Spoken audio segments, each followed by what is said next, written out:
Bragantino, Juventus, Atlético Goianiense, feito. Leeds, tá aqui na minha mão, cadê a outra? Aqui, Cruzeiro. Cruzeiro, querido. Agora faltam duas que estão por aqui.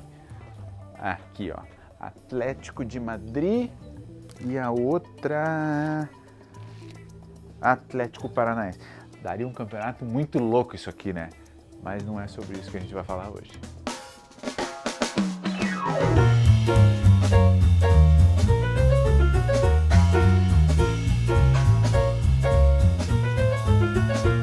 O vídeo de hoje é sobre escudos, ou brasões, como vocês quiserem, sobre a simbologia deles, as mudanças, as motivações para isso, o que vai ter de gente caindo aqui querendo ver uma coisa conspiratória, hein? Uma coisa Rockefeller, Illuminati, Elon Musk. A gente não vai falar sobre nada disso. É futebol, ou melhor, il calcio, el futebol. Afinal de contas, escudos, brasões, em todos os lugares. A gente sempre começa a nossa conversa aqui com um apanhado histórico. E o assunto do vídeo de hoje, o que rende para esse tal de apanhado histórico é uma grandeza. Porque pensa comigo, tu tá ali de bobeira, daqui a pouco tu olha pro brasão da bandeira de Portugal e vê 5 marcas brancas que seriam as 5 perfurações no corpo de Cristo. Tá, também não vamos exagerar assim, procurando sentido nessas coisas, né? O vídeo de hoje não é sobre isso, mas também é sobre isso. Porque são vários os escudos do futebol que carregam até hoje muito de simbolismo religioso e até militar. A bandeira de Portugal, que também aparece na camisa da seleção portuguesa, é um bom exemplo, porque lá tem uma cruz que não é qualquer cruz, é a cruz da Ordem de Cristo. E como o próprio nome diz, ela era uma ordem militar e religiosa lá do século XIII, do século XV, que o Papa contava muito com a força dessa galera. Na própria bandeira de Portugal tem outra coisa. Tem ali no centro, em azul, um ícone que representa os 5 reis mouros que foram derrotados pelos exércitos dos portugueses. Lá na Batalha de Ourique. Olha, supostamente nessa batalha, tá? Então reparem aqui, os portugueses jogam hoje com algo que celebra uma vitória que aconteceu há mais de 1000 anos. Outro exemplo é o escudo da seleção mexicana, que olha, esse é uma coisa extraordinária. Não sei para vocês, mas para mim é um dos brasões mais fodidos do futebol, porque ele tem ali a simbologia asteca, tem aquela temática asteca e também a águia, que está presente na bandeira mexicana. A águia aí, nesse caso, na bandeira e no escudo, representa o deus da guerra. Inclusive, tem uma lenda asteca que diz que esse deus falou com o povo mexicano lá séculos atrás, dizendo onde eles deveriam construir a capital do país. Tem outras histórias curiosas, cheias de simbolismo, com muito significado, coisas seculares, inclusive. O galo no escudo da seleção francesa é outro baita exemplo. Eu preciso contar que a história é meio dúbia aqui, mas ela é divertida. Acompanhe que vocês vão entender. Para muita gente tem a ver com a pronúncia de Galo Novo em latim. Uma pronúncia que se aproximava de Gália, que é a antiga região onde hoje é a França. Durante muito tempo, o símbolo do galo foi até motivo de chacota por outros povos em relação aos franceses. Mas os franceses superaram isso e abraçaram, pegaram como um símbolo nacional mesmo. Isso é algo secular, está há muito tempo com os franceses. Para eles, inclusive, o galo agora tem um simbolismo de luz, de fé. Tá, de luz eu até entendo. Quem já morou no interior também consegue entender, sabe? Acordar de manhã com o galo cantando, sabe?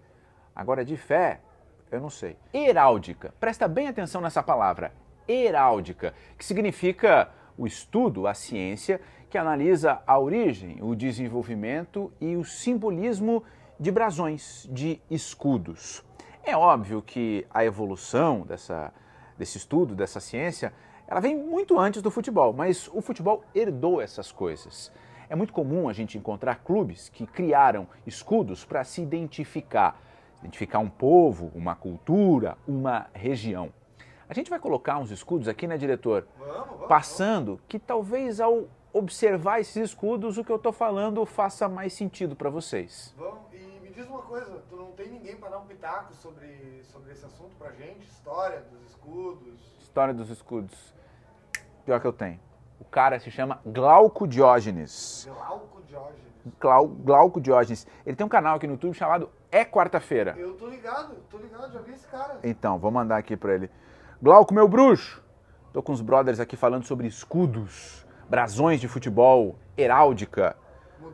Mudanças. Ajuda a explicar pra galera todo esse rolê aí. Me manda um videozinho, pode ser? Valeu, fera. Alguns clubes mudaram o escudo completamente, de cima a baixo e bem recentemente. O caso do Atlético Paranaense, né? Ó, chegou o vídeo do Glauco aqui. Boa. Vamos ver o que...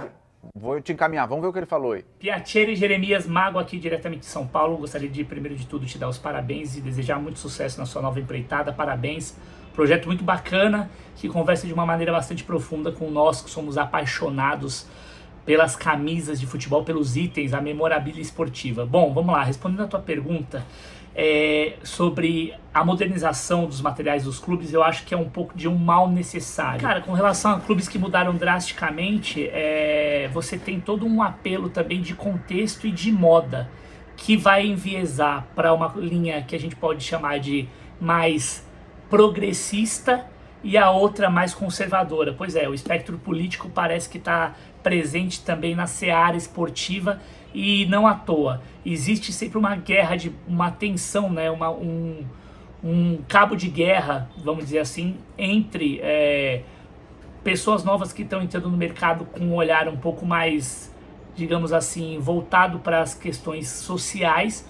E isso acaba impactando também na maneira como os clubes desenvolvem os seus materiais de comunicação. Recentemente nós tivemos o fenômeno recente da Juventus na Itália, já não é tão recente assim, mas ali foi um projeto de mudança total de branding, de estrutura, depois da aquisição por um grupo multimilionário. A experiência Juventus tem o centro, o futebol, mas até a troca do escudo, né, do brasão, e da questão heráldica, que tem um envolvimento mais voltado para a questão militar, ele é subvertido para uma questão de marca. Então o escudo da Juventus, que está ali presente de uma maneira subliminar, em espaço negativo, ele passa a ser uma marca que vai ter outras experiências Juventus para além do futebol. Vai ter cafeterias de luxo, lojas de joia, enfim, grife de roupa voltada para o mercado de luxo. Então por isso que foi feito. Como eu estava falando, o Furacão mudou muito o escudo dele recentemente, mas ele não foi o primeiro time brasileiro a mudar o próprio escudo. O Cruzeiro é um exemplo aqui do que eu estou falando. O Cruzeiro mudou o escudo dele lá atrás, 1942. Na época o Cruzeiro tinha até outro nome, né? Palestra Itália. Aí veio a guerra, o Brasil declarou a Itália como uma nação inimiga e o Cruzeiro e o próprio Palmeiras, eles tiveram que mudar o nome. E o Cruzeiro mudou a identidade dele também, o escudo dele. O Vasco está no outro extremo dessa sala, porque ele mudou o escudo em poucos detalhes e poucas vezes ao longo da história. Mas se a gente parar para pensar, mudar um pouquinho ali, um pouquinho aqui, até tudo bem. Agora, o problema é quando pinta uma galera fazendo uma cópia descarada de um escudo, de um brasão. Aliás, a gente encontrou um negócio muito engraçado nas redes sociais. Tem um sistema solar de clubes, em que vários times copiam o escudo de um clube maior. Aí a gente tem que tirar o chapéu para quem faz essa parada, essa montagem, né? Era no Reddit, né? Reddit é foda. Ó, vamos ver. Alô? E aí, Fischer? Os guri da loja do Moinhos. Fala, meu, o que tu precisa? Claro, meu, separei. Tá na mão, claro. Agora eu tô por ti, né? Tá aqui separado há mó tempão. A hora que tu quiser. Tá, deixa eu te perguntar uma coisa rapidinho. Qual é o teu escudo de futebol favorito, que tu acha mais foda? Como assim não entendeu? Não, mas eu também tô. Tá, meu, deixa assim. Tá, não, tá tranquilo, tá na mão aqui. Quando tu quiser, só passar. Tá, valeu. Não entendeu. Ô, Martin, deixa eu te falar uma coisa. E pra vocês também. Motos, grande parceiro aqui do Brechó de História. Vocês precisam conhecer os caras. Martin, eu fui lá e eles são brabo mesmo, tá? Qual que é o negócio dos caras? Meu, instalei um piloto automático no meu auto. Piloto automático? É controlador de velocidade, sabe? Controlador de velocidade. Eu inclusive peguei a BR, tirei o pé, veio suave, tranquilíssimo, cara. Pô, igual os carros que saem de fábrica hoje. Barbadinha, meu, categoria.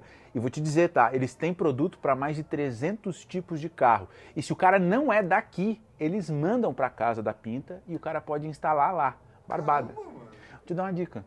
tu podia levar aquela tua banheira lá, vai dar um up. Ah, pronto agora.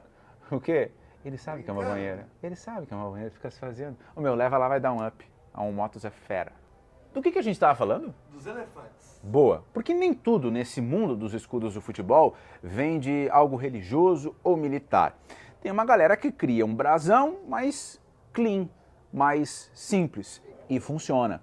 Por exemplo, a Costa do Marfim usa elefantes como símbolo na camisa da seleção. E, cara, eu curto muito essa ideia. Ok, a Costa do Marfim já jogou com uma coroa ali no escudo, mas hoje são os elefantes.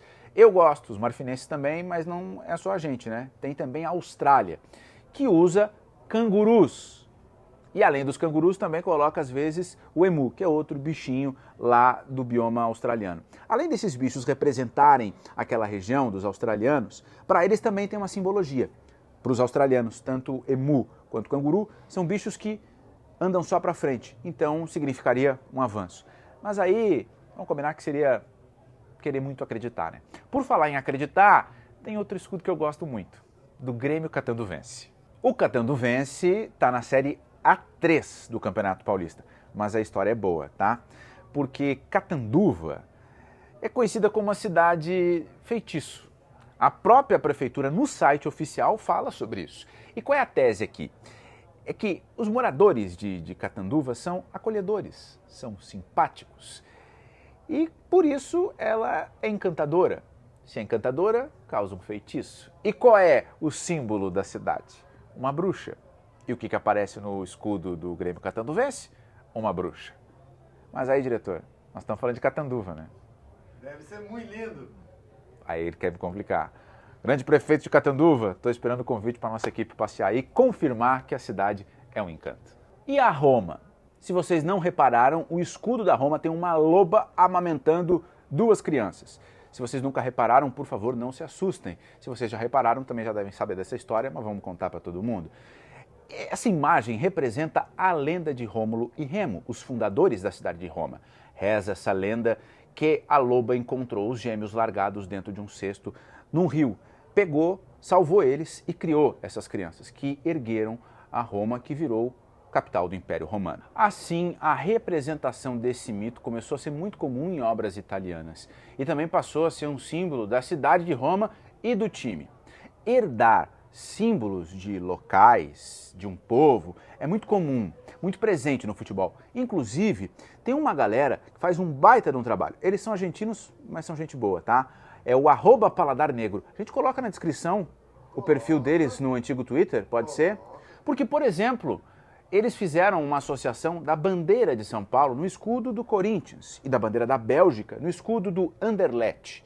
O trabalho dos caras é muito massa, tá? Eles, inclusive, têm um banco de escudos em alta resolução. Se um dia vocês quiserem fazer algum conteúdo, alguma brincadeira, inclusive, com escudos, com brasões, passa na escudopédia dos caras que o trabalho é bem massa. Um caso curiosíssimo é o do Real Valladolid, que tem o Ronaldo Fenômeno como dono.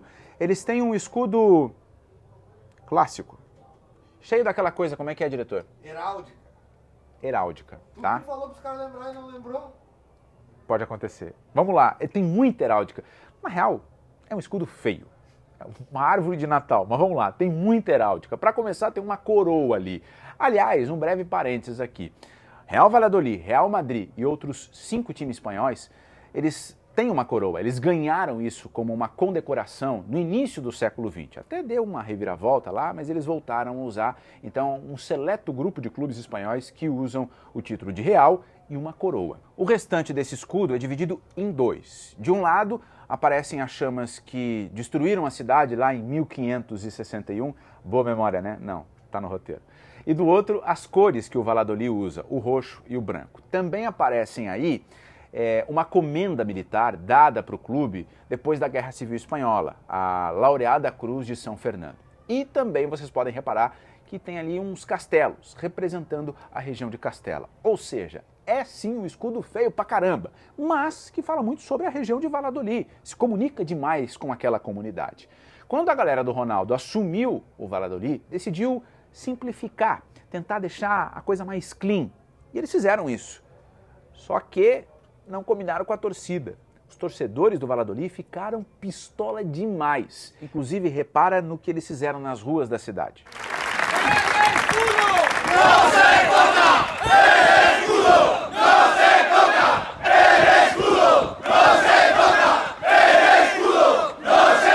Quase 90% dos torcedores e sócios que participaram de uma enquete nas redes sociais pediram a volta do escudo antigo.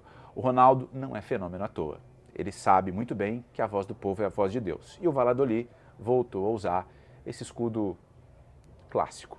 Aliás, eu vou chamar o nosso parceiro Glauco de volta para explicar um dos motivos pelos quais vários escudos estão sendo simplificados nos últimos anos. Presta atenção. Com todo um estudo em torno do que é necessário para as aplicações, principalmente pensando digital e micro devices como o celular, a gente vê cada vez mais os espaços de aplicação da marca serem diminuídos e a marca ela precisa ser mais sintética, mais simples, e nem sempre os escudos têm essa característica. Então o que acontece hoje em dia é uma corrente de estilo determinada pelas redes sociais e principalmente pelas big techs, que é chamado de flat design.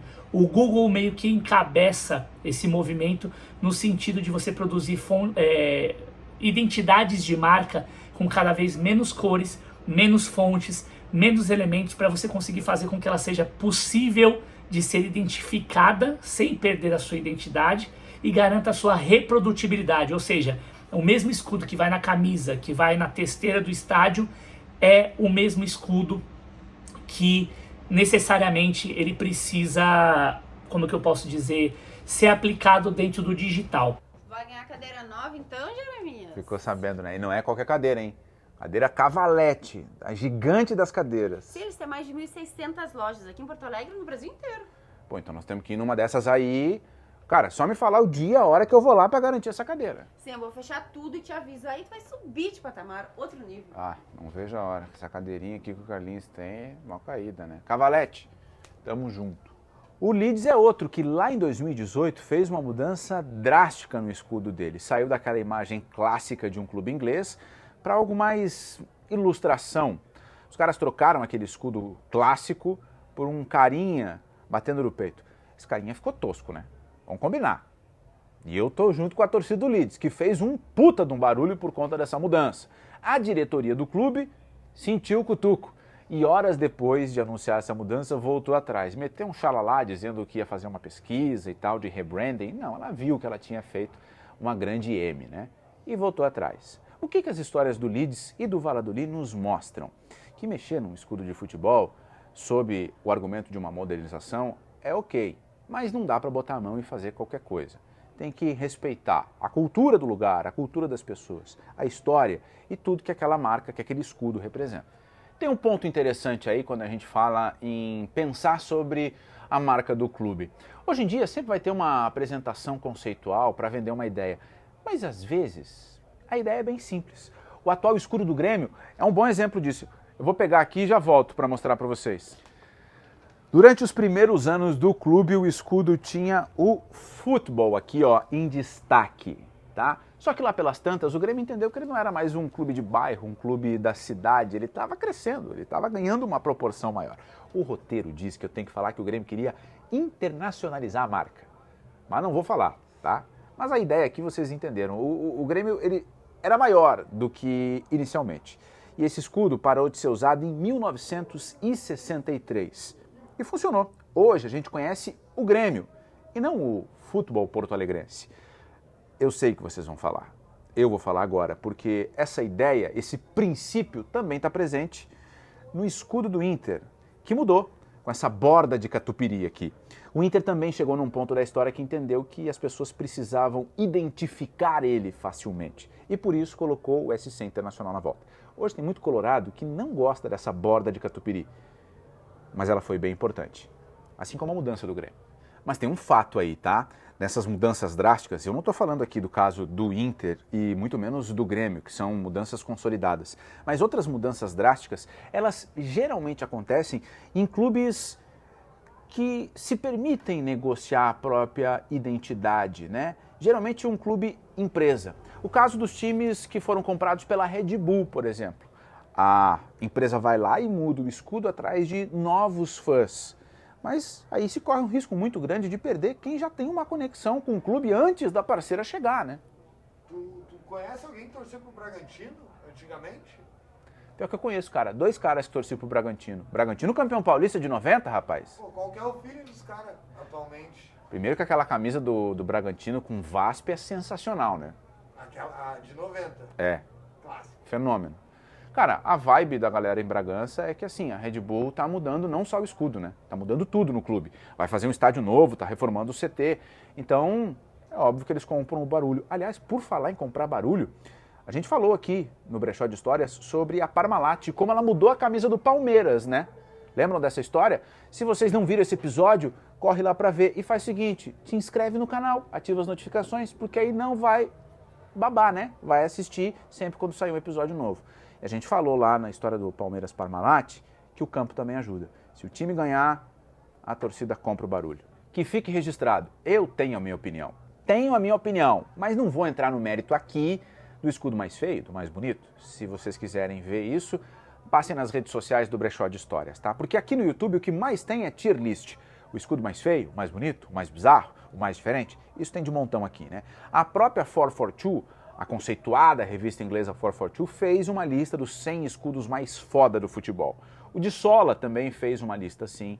E o Duda participou de outra, com a galera do Prateleira, né? Exato. Eu já vi. Quero saber se tu vai assistir lá para descobrir se o Duda tem um gosto melhor para escudo do que para ponto da carne. Para fazer isso, tu tem que estar muito certo que as tuas escolhas vão representar bem o passado do clube, mas também o futuro, para onde esse clube quer chegar. Gente, é isso. Comenta aqui embaixo um escudo, um brasão foda pra caramba no futebol. Mas tenta pensar fora da caixa, quase que eu me quebrei aqui. Não fala só o escudo do teu time, tá? Comenta aí. Deixa o teu like, te inscreve no canal, ativa as notificações, aquele papo todo e compartilha esse vídeo com a galera que quer uma resenha aí, Illuminati, Rockefeller, Elon Musk, qual a outra? É heráldica, né? Heráldica. Heráldica. Então, valeu, até mais.